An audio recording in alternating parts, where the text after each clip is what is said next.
Good morning, Year 3. Okay, Miss Johnson here again today, and we are on Chapter 5 of Gangster Granny. So, Chapter 5's title is A Little Broken. Ack, puffed, ack, puffed. No, reader, you haven't brought the Swahili edition of this book by mistake.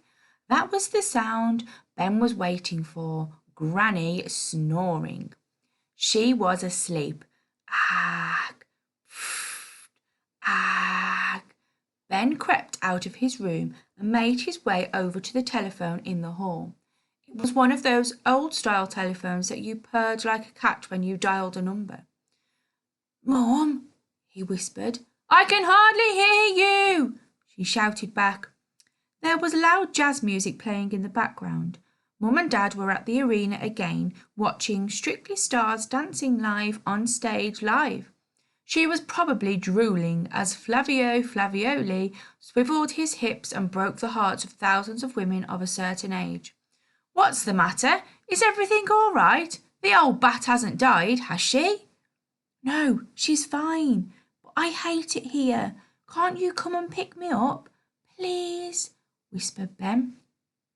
"Flavio hasn't even done his second dance yet." "Please," he pleaded. "I want to come home. Granny is such a bore. It's torture spending time with her." "Speak to your dad." Ben heard a muffled sound as she passed the phone over. "Hello?" shouted Dad. "Please keep your voice down." "What?" he shouted again. "Shh! Keep your voice down. You're going to wake up Granny. Can you come and pick me up, Dad? Please? I hate it here."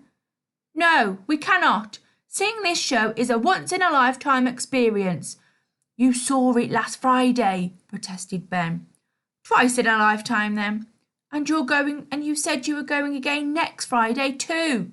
Look, if I have any more of your cheek, young lad, you can stay with her until Christmas. Goodbye." With that, his dad hung up. Ben carefully placed the receiver back in its cradle, and the phone made the quietest ding. Suddenly, he noticed that Granny's snoring had stopped. Had she heard what he'd said? He looked behind him and thought he saw her shadow, but then it was gone. It was true that Ben found her dreadfully dull, but he didn't want her to know that. After all, she was a lonely old widow, and her husband had died long before Ben was even born. Guiltily, Ben crept back to the spare room and waited and waited and waited for the morning.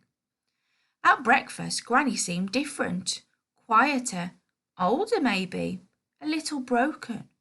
Her eyes looked bloodshot, as if she'd been crying. Did she hear? Thought Ben. I really hope she didn't hear. She stood by the oven as Ben sat at the tiny kitchen table.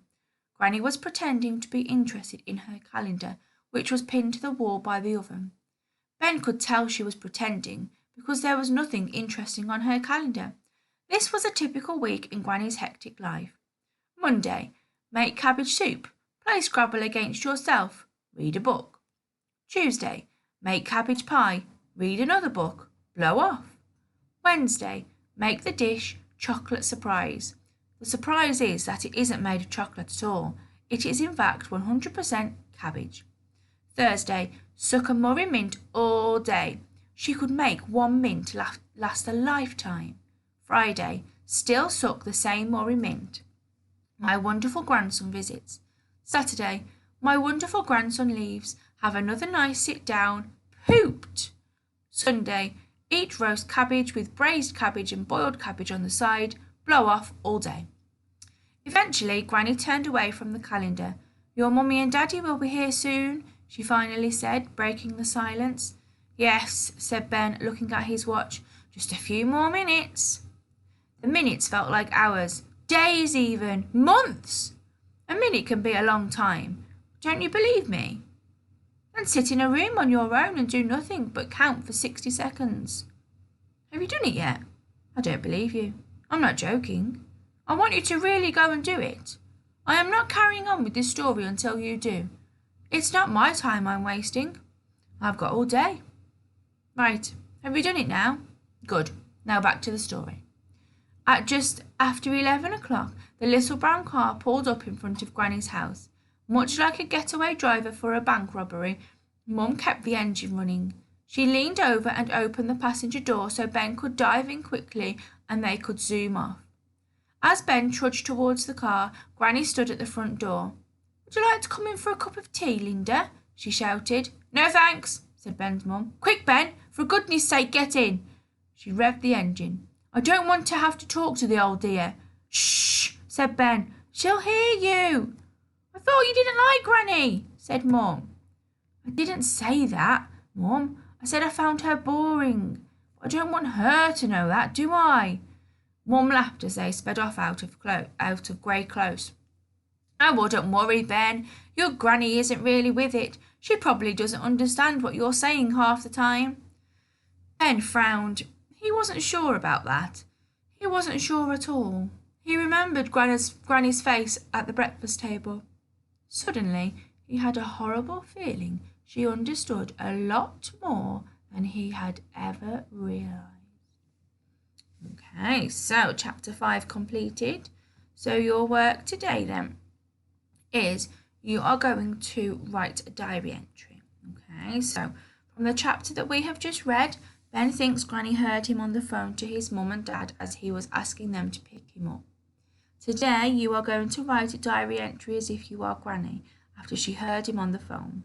So you might want to re-watch this YouTube video of chapter 5 to see exactly what Ben says about his Granny. Okay, so to be successful today, you are going to include an exclamation sentence, a question sentence, describe your thoughts and feelings as if you are Granny, write in first person, so those personal pronouns, and you can use some fronted adverbials correctly as well, so making sure we've got a comma after those fronted adverbials. Okay, so we are going to write a diary. Okay, so I've got my steps to success here as well, so I know exactly what I need to include. Let's just make this writing a little bit smaller. Okay then, so we're writing a diary, so we need to start off with Dear Diary. Okay, and then I'm going to put a comma after my Dear Diary. Okay, I'm going to go on the next line, and I'm going to start off my diary with an exclamation sentence. Alright, so then straight away we can tick off that steps to success to say that we've included an exclamation sentence. So, what an awful night I have had. Okay, so straight away you have got your what to start off your exclamation sentence. You've got your an because you start with an A here. You've got your FUL ending, and there's your exclamation at the end there. Alright, so Dear Diary, what an awful night I have had. My, because don't forget you are writing as if you are Granny. Yeah, your personal pronouns, I, my gorgeous little Benny has completely broken my heart. Okay, so we're saying that Granny has heard everything that Ben has been on the phone to his mum and dad saying that he doesn't like his Granny, that he hates it at his Granny's house. Okay, so you really need to make sure that you try and get all of those thoughts and feelings in your diary entries. I know how amazing your diary entries were when we did the diary entry from Wendy's point of view in Peter Pan. Okay, so that's both classes, so Turtles and Octopus. We both completed that piece of work and they were phenomenal. All right, you really got into that character. So you need to try today to try and get into the character of Granny. All right, and actually, she doesn't feel great at the moment. Her little grandson, who she loves dearly, has just said that he doesn't like it at his Granny's house. All right, so to make sure you get those thoughts and feelings in there, make it really personal. Okay, so Dear Diary, what an awful night I have had. My gorgeous little Benny has completely broken my heart. It all began when, and then I'm going to leave it there. So you can start off with this introduction to your diary if you want to, okay?